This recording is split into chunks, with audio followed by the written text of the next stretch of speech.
Olá, meu nome é Lucas, eu sou enfermeiro, formado pela Faculdade de Ciências Médicas de Minas Gerais, pós-graduando em urgência e emergência.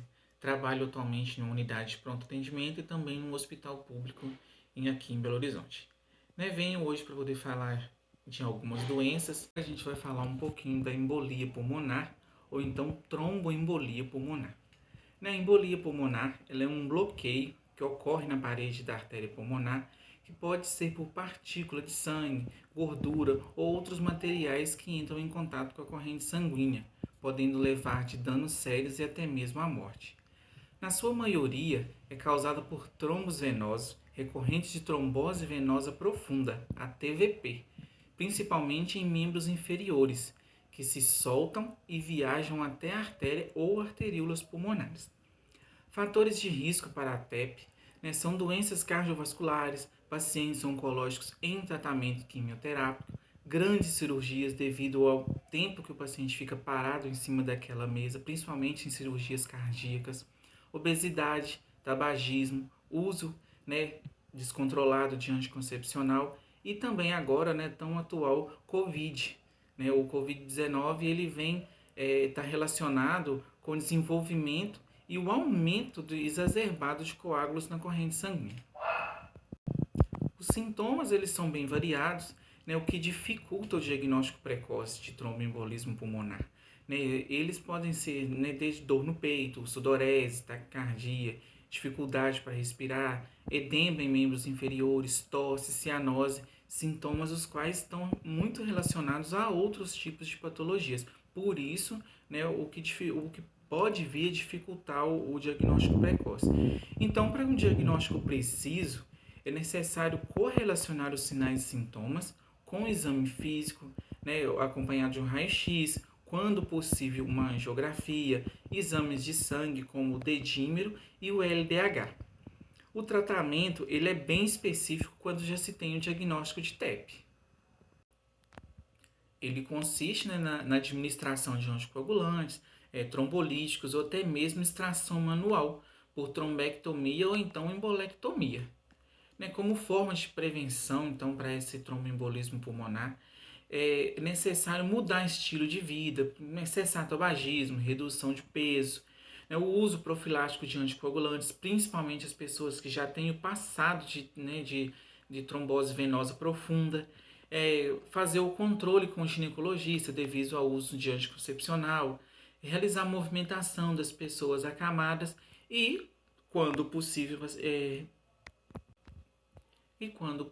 reduzir o tempo de cirurgia. Isso já não vai mais depender da parte da enfermagem, que vai ser mais mesmo do médico que está realizando o processo e o ato cirúrgico, se possível, reduzir esse tempo de cirurgia, entre outras coisas. Então, agora a gente vai falar um pouquinho da insuficiência respiratória aguda. A insuficiência respiratória aguda ela é a incapacidade em manter a oxigenação e a ventilação do organismo. Ela pode ser de dois tipos: a falta de oxigênio, que é a hipoxemia, e devido ao acúmulo de CO2, que é a hipercapnia. Então, esses são os dois tipos de insuficiência respiratória aguda. Então, como saber se o paciente está ou não em insuficiência respiratória aguda? Primeiramente, a gente vai observar os sinais característicos, como tiragem intercostal e subcostal, retração de fúrcula, batimento de aleta nasal, respiração paradoxal, respiração agônica, falas entrecortadas, diaforese, agicomotora e confusão mental. O exame físico rápido e eficaz, ele é diferencial no diagnóstico do tratamento de insuficiência respiratória aguda.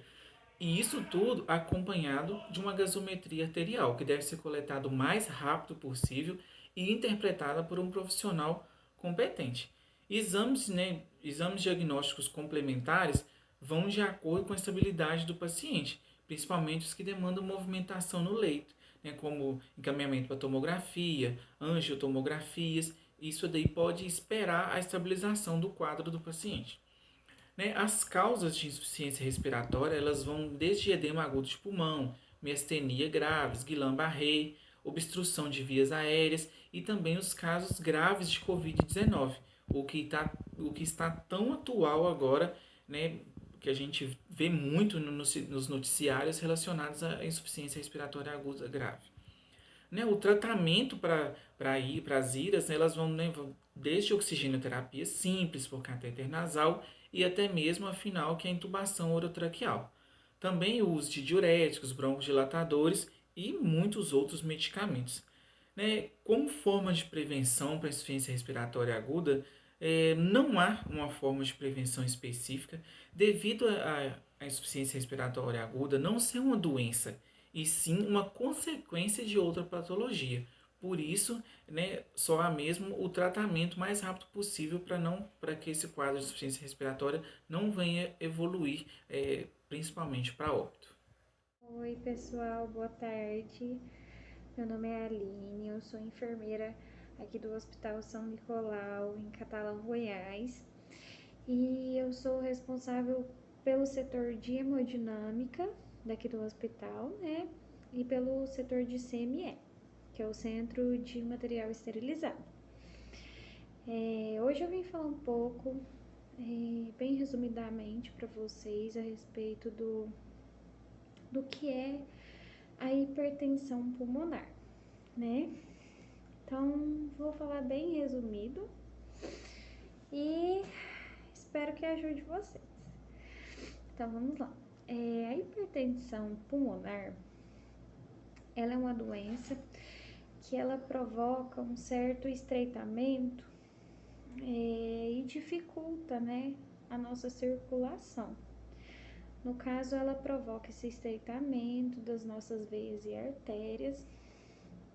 E esse estreitamento, o que ele pode causar? A princípio, quando isso começa a ocorrer, a pessoa começa a sentir falta de ar, cansaço, uma sensação de dor no peito e aquela sensação que o pessoal descreve de que andou 2 quarteirões e já não tá aguentando, né? Uma sensação de cansaço mesmo.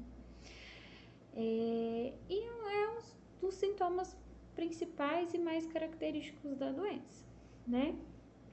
Então, por que isso ocorre? O nosso pulmão, ele é responsável pela nossa troca gasosa, né? O nosso pulmão, ele faz parte da nossa circulação. Essa circulação nossa é aquela que envolve pulmão, coração, o corpo, e depois tem o retorno do corpo, coração, pulmão. Então, o nosso pulmão, ele não é responsável somente por fazer a gente respirar, vamos dizer assim, né? Mas ele também é responsável por essa troca gasosa, porque o nosso sangue arterial, ele precisa ser oxigenado, né, para ser conduzido.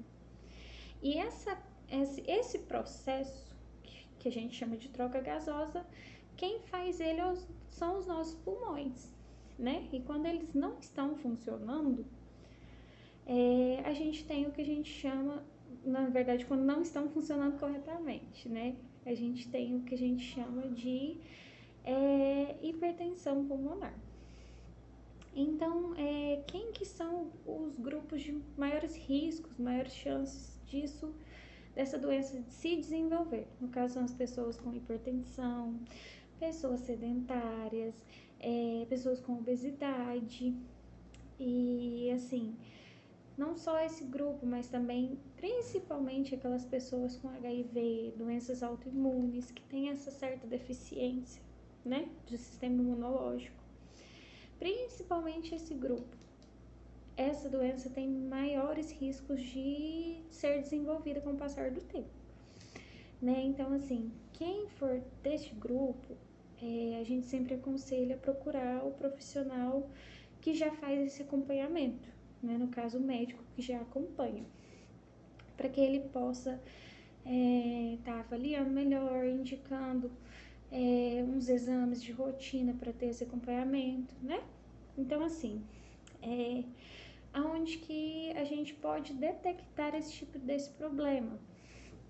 Exames como raio-x, Eletro pode apresentar alterações e exames de sangue também, né? Mas, assim, no caso de eletro, quando você tem uma alteração muito significativa em eletro, é sempre aconselhável procurar o cardiologista, né? Para que ele faça uma melhor avaliação. No caso do cardiologista, ele vai avaliar. Se tiver muito alterado, caso o exame de sangue, o eletro, ou até o ecocardiograma, se estiverem bastante alterados, o que é indicativo? O indicativo é até mesmo um cateterismo de artéria pulmonar, né? Cateterismo, por um exemplo, é um dos exames que a gente realiza aqui na hemodinâmica, né? Para quem não sabe, o cateterismo, ele é um exame, porque às vezes a gente ouve falar, o cateterismo, né? Mas a gente não sabe realmente para que ele serve.